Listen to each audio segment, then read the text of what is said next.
since we had now visited the three Kehilos communities that make up the ShUM, communities, Speyer, Worms, and Magenza, there's an important topic that has to also be discussed, which is known as the Takanot ShUM, or the regulations, the ordinances that the rabbis put together for the social fabric of the communities itself.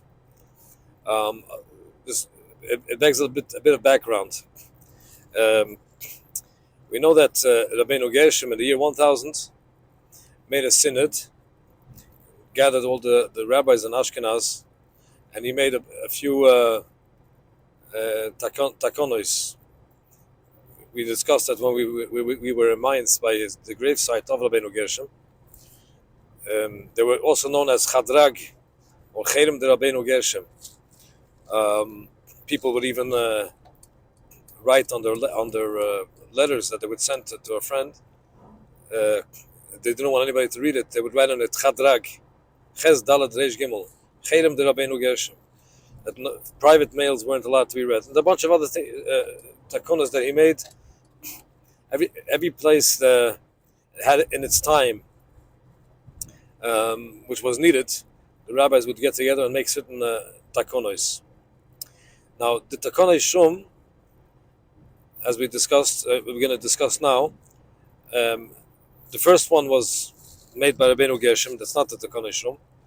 Now, after the Crusades in 1096, the whole social network and the economic activity of the Jews changed completely, because the first half of the Middle Ages, the Jews in the Rhineland,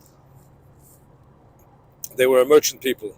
They would travel to a different country. They would buy merchandise, and with their connections to the languages that they spoke, and also their literacy, they were able to actually travel wherever they want, come wherever they want, and wherever they went, they found another Jew that spoke either Hebrew or Judeo-French or Aramaic, and that's how they control the commerce. Now, after 1096, this all comes to a halt.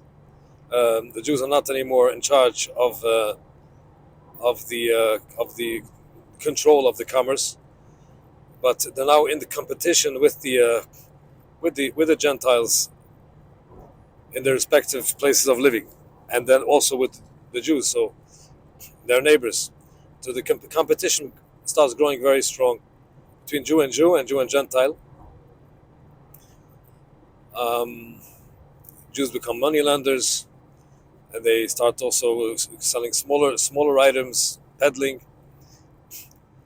and this brought a lot of friction in the community. So the rabbis in France, because then at that time the rabbis in Ashkenaz in Germany, the Germanic lands, were very much in decline, because like we said in the year, if we following with what we were saying, is that there was a complete destruction of the Jews of the Rhineland in 1096, at the time of the First Crusade. But the Jews in France, with the leadership of Rabbeinu Yaakov ben Tam, he was the grandson of Rashi. He was the Godel Ador at his time, lived in the 12th century. He assembled a synod in the city called Troyes. That's where the city where Rashi was born. It's a big city in France, Champagne.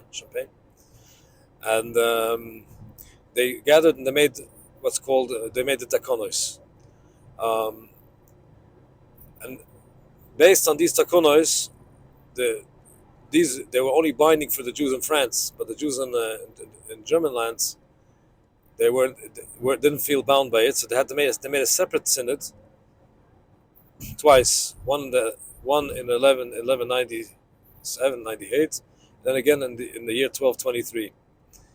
So, to understand the Takanot ShUM, you really have to understand the takonos of Rabbeinu Tam in the synod of Troyes, in the middle of the 12th century. So the these ordinances and regulations covered almost every aspect of life, religious life, as the commercial life, and commerce and everything. For example, we'll give a few examples of what were in these regulations. Well, the first one was the ban on going to alkaot, to go to non-Jewish courts. If two Jews have a dispute, they have to settle their dispute by a beit din, and by punishment of a chayrim, of this takanos. That was they added, although it should be something that was pretty simple. I mean, that's plain halacha. But even simple things they felt that people were becoming lax on, they put it into these takanot. The second one being is this became a big problem in those days. Is that also in the 12th century, the Jews were taxed terribly, but they were taxed collectively, and then they had to distribute the taxation that they had to give for the local prince and the lord or the duke or whoever it was. They had to divide evenly in the community itself. And that brought many infighting. Why you have to pay? Why should I pay that much? Maybe I should pay little. The assessors would assess everybody how much they would what share they would have to give for the tax. So and this made a lot of friction. So the Takanot said that whatever the assessor says that was placed by the beit din to assess, he has to be paid, and then later on, after it's paid, he can bring his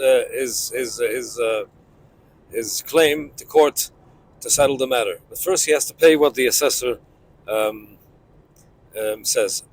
That was one. That was a second one. Another one would be some rich Jews. They would have they would lend a part of their home, or they would rent a place to hold a minyan, and the whole community would be able to pray in that minyan. Now, if let's say, for example, Yankel, he rented a place for a shul in his home or somewhere else, and he doesn't like Shmuel, and Shmuel wants to come to the minyan. He can't tell him you can't come inside. If he lent or rented this place for the community, everybody is welcome. He can't use his private issues to interfere. It becomes a communal property, although he paid for it. Another one would be just simply strengthening all the previous or some of the previous takanot of Rabbeinu Gershom himself, like the ban on polygamy and the other ones that was made by Rabbeinu Gershom. There was another thing, another takanot was very interesting, because Rabbeinu Gershom instituted in his takanot, there was something called bitul atamid. Bitul atamid. Bitul atamid means that if someone has grievances on a friend, and he's trying to bring him to a court of law, of a Jewish law of the beit din, and he's not coming, or he's avoiding it, then he has a right to stop the service in shul. He may stop the davening and demand in public that his contender shows up to settle the dispute in a court of law. Now, this became out of hand at a certain point, because everybody was just anybody who had a little grievance would stop the service, and there was a problem of tircha de tzibura. You can't put an extra burden on the community, on the tzibur. So there was rules to this bitul atamid, meaning a person had a right to stop, but only by the evening service, which is I guess less people showed up, and it wasn't that important like the other ones. if after 3 times stopping the service for the evening, his contender still doesn't want to come and settle the dispute, then he has a right to disrupt the morning service, and if not, even the middle of Kriyat Torah, of reading of middle of the reading of the Torah in public. That was another one of the Takanot. They actually regulated how the Bittul HaTamid should look like if someone has grievances and to another one, and the other one is not showing up in court. Which way he may disrupt the service, the davening in another one of the of the Takanot ShUM, the Takanot of Rabbeinu Tam, regulation of Rabbeinu Tam, was the reinstatement of the ban on polygamy, like we said before, and adding the heter meir rabbanim, that if 100 rabbis would agree in a certain circumstance that if the woman doesn't want to accept the get, although the court finds that she should, he still may not marry. But if 100 rabbis sign off on this petition, then he can marry another woman, even though his first wife doesn't want to take the get. But providing, there was one clause, that the rabbis of Anu, Normandy, and France, that's how they called those places. Like France was then divided in certain different areas. One was Normandy, Anu, and they called it Sarfas, France. These 3 places, they have to be from all. It can't be 100 rabbis from one country. It has to be 100 rabbis from different provinces, or different, I don't know if different countries, but different provinces. That would be another one.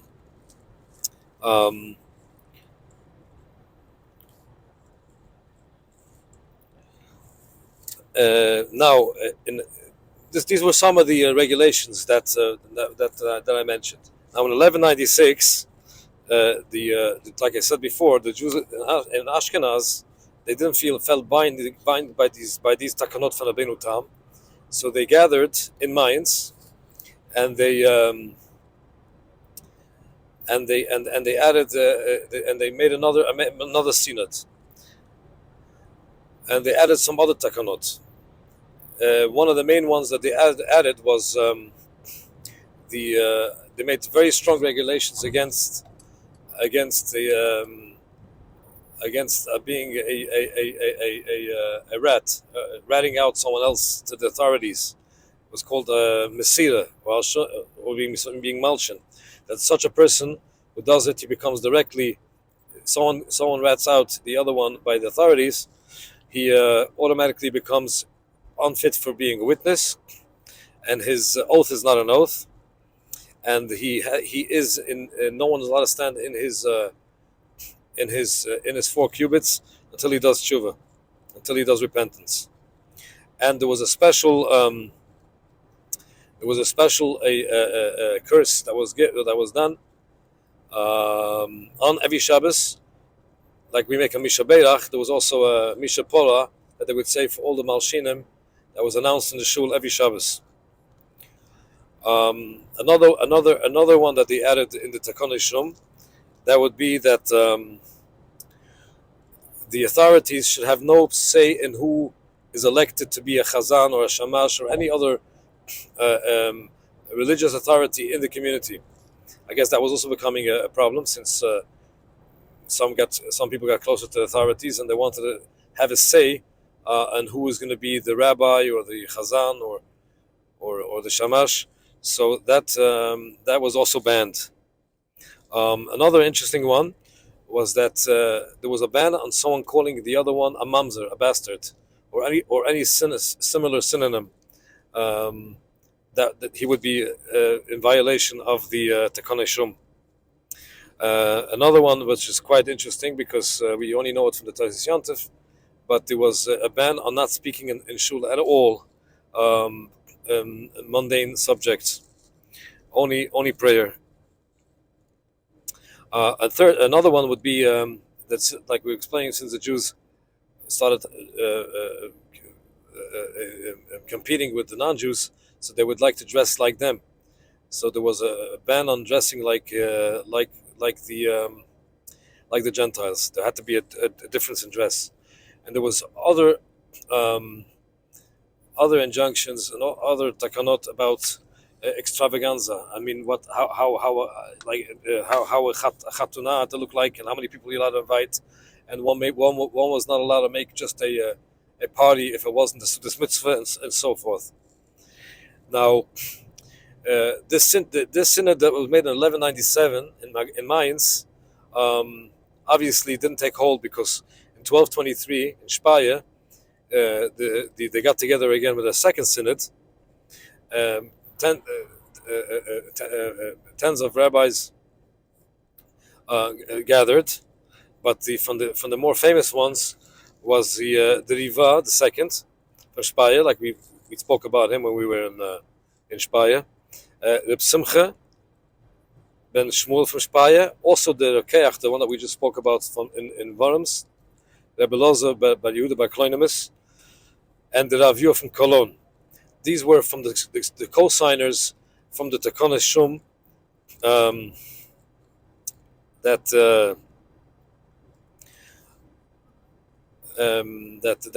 they got together, and they were for the co-founders of the Takanot ShUM. Another thing that was added in this 1223 that wasn't done in the other synods was that when cherem is done, when they did put someone they made an excommunication on a certain person, it couldn't be done just by one parnas alone or one rabbi. They would have to have the whole community coming together. The leaders of the community all together had to put the cherem. It looks like that was also getting out of hand. There was people just getting close to a rabbi that he knows and putting this other one in cherem, so that in excommunication. Now, these Takanot ShUM with the years fell out of use, although they're mentioned a lot of times in the tshuvas here and there, except for one, which is even till today. I don't know if in all communities, but it definitely it's still done till today. It's mentioned, and that would be the takana of the nadunya. What do I mean the takana of the nadunya? There was a problem. In those days, a person would put away a big dowry for his daughter. A person would put away a good part of his to have for a son-in-law. Now he would save all his life to put away a dowry, and it happens that the young man and woman got married, and she passed away. And then what happened? And she passed away, and the son-in-law stays with the life savings of his father-in-law. That was. So this caused a lot of problems. So this was still from the Takon of Rabbeinu Tam. That Rabbeinu Tam in Troyes, and this was again enforced in the Takanot ShUM, that if heaven forbid someone gets married and he dies, and she would die in the year in the year of the Chatuna without bearing a child, then the whole dowry had to be returned. If she passed away in the second year, then half of it would have to be returned, or something like that. Now, till today, if you take a shtat tanuim, like we do before we do the ketubah, we write the tanaim. It would be written in the tanaim that we make the tanaim. It would say like this: Umishum machmas idul yamod ketakanot ShUM. We didn't want to write in the shtat tanaim if someone passes away. So you write in a very subtle way. If machmas idul, meaning if someone goes missing, then the rule will be like the rule of the ShUM. Now, what is the tanoim? The tanoim is usually the arrangement before the ketubah of what and who pays what and how for the chatuna, and how much nadan how much dowry there would be given. In other nuschaot, it would say Um, V'hakol ya'amod ketakonot ShUM.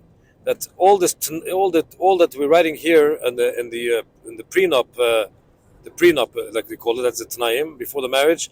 Everything should be done in accordance to the rules of of ShUM. Meaning, in other words, if heaven forbid the groom the bride would pass away in the year, then the dowry gets returned to the father of the bride, and that would be basically the Takanot ShUM.